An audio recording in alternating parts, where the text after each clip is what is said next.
Премиерот и во една друга ситуација кажа дека ако се утврди некаква поврзаност на било каква компанија за обезбедување со дискотеката во Кочани, тој ќе се повлече од политиката, па се утврди поврзаност на таа компанија, па еве ништо не се случи. Така да се доведува во прашање кредибилноста на неговите изјави. Прашањето е едно: ќе подпише резолуцијата или не? Нека подпише, тоа е единствен начин да се одбраниме од тоа што ни се заканува сериозно да загрози безбедноста на државата.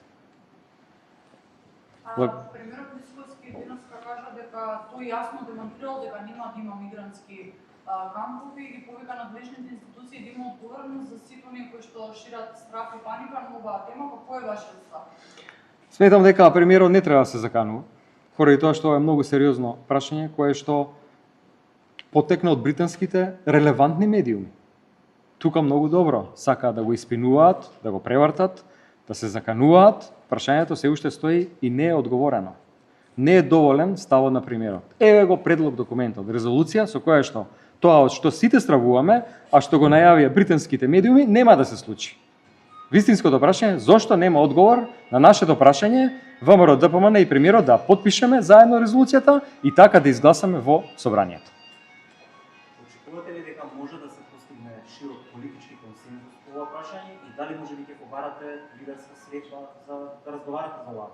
Гледайте, ако нема скриена агенда и ако нема договор, како што британските медиуми најавуваат дека има, дека тука ќе се носат мигранти за пари, тогаш резолуцијата ќе ја подпишат.